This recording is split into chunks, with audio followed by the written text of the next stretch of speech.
All right. Well, you talked there about the danger of the Democratic Party co-opting anti-war energy and sucking it back into the Kamala Harris camp. There's also a phenomenon happening on the right, where I think too many people are deluding themselves into thinking that Donald Trump is the peace candidate. So he tweets out, "Big threats on my life by Iran. The entire U.S. military is watching and waiting. Moves were already made by Iran that didn't work out, but they will try again.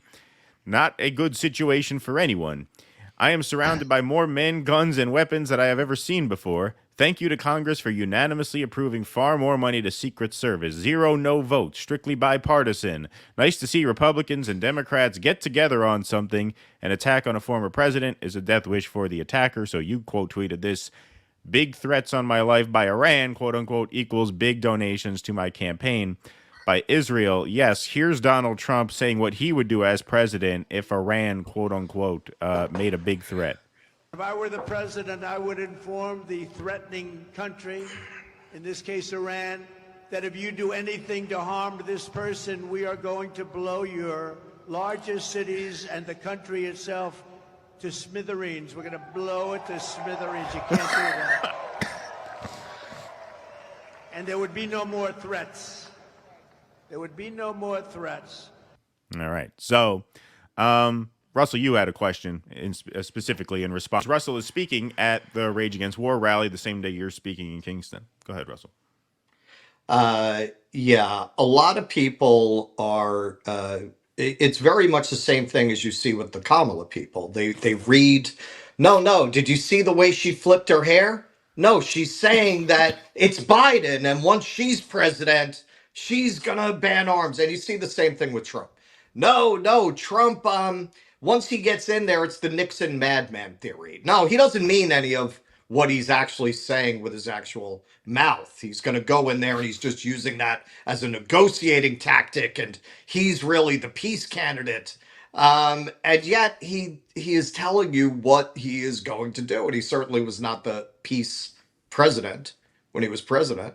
So how do you respond to that? You have on both sides people are projecting onto Kamala and on the other side onto Trump this hopium that they're going to bring this peace that they are emphatically telling you they're not going to bring. Blow it to smithereens. Guess he's going to do to Iran what Laura Loomer supposedly did to him. Yeah. I'll tell that at the rally. Yeah, but, you should tell that at the rally. Yeah. Yeah, I never thought if not anyone who has not seen Max's stand-up, he's very funny. He's very funny. Yeah, I don't know if I'm going to be able to do stand-up at the rally. Like they're asking me to, but I think I'm just going to rant and maybe blend in some jokes. Trump is someone I never saw as a peace president or someone who would come around to becoming an opponent of the new Cold War in an ideological sense. I see him more as a rogue, reckless figure who started to chart his own path and was transactional about it, which is much better than a president like Joe Biden, a Kamala Harris, Obama, Clinton, especially Clinton and Biden, who just answer to the national security state and follow this the consensus line that has guided administrations since the end of the Cold War.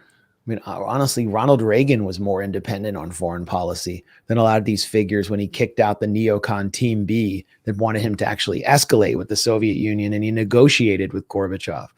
Mm-hmm. So Trump is just the U.S. national security state, which has effectively released an endorsement of Kamala Harris with 700 former members supporting her election in an open letter, sees Donald Trump the way that it would have seen Saddam Hussein, someone who the CIA provided with chemical weapons to use against Iran. The same way they saw Manuel Noriega, who was a CIA asset who helped destroy socialist groups on college campuses in Panama and then was taken out, as Saddam Hussein was, by the U.S. military. someone who's just, they lose control of. They sort of lost control of Donald Trump. They're not sure what he's going to do. And he is threatening to withhold weapons to Ukraine, which is far, far more important to the core of the US national security apparatus and to just the liberal political intelligentsia than defeating Iran is. I mean, that really represents an existential threat to continuous NATO expansion, to the project of balkanizing and destroying Russia and preventing another power center in the heart of Eurasia from rising up. And Donald Trump is threatening to do it. I mean, he swings back and forth. No one quite knows what he's going to do. And so it makes perfect sense then that someone who went to recruit fighters for a foreign army in Tehran tried to assassinate Trump. Wait a minute, it wasn't Tehran. Why is Trump and everyone around him saying Iran wants to assassinate him? The guy went to Kiev. Right. Ryan Roth went to Kiev.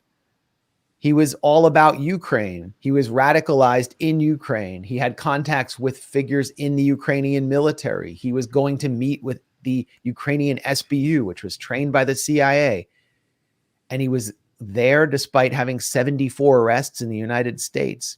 He never did jail time, arrested twice at least with what was called a weapon of mass destruction with an assault rifle. He held a standoff in 2002 with the police. His son was just arrested for child porn possession. I mean, this guy is one of the most suspicious figures. And the key link is to Ukraine and the Republicans, not just Donald Trump, Senator Mike Lee, so many other figures. They're all pointing the finger at Iran. It doesn't make sense. So what's going on here? Seems like they're just following a political playbook presented to them by Donald Trump's largest backer, Miriam Adelson, who promised him $100 million in a super PAC. $100 million. I mean, it's shocking that anyone can give him that much, but it's especially shocking when it's just an Israeli who runs the Israel America Council, which is mainly the Israel First Council, who is an Israeli first, doesn't really know that much about America, just came here because she married a casino baron who was looking for an Israeli wife and inherited his fortune when he died. That's Sheldon Adelson. Sheldon Adelson, who said he regretted having joined the U.S. military when he was younger and wished he could have joined the Israeli military, who called for the U.S. to drop a nuclear bomb on Iran. That's who Donald Trump's answering to.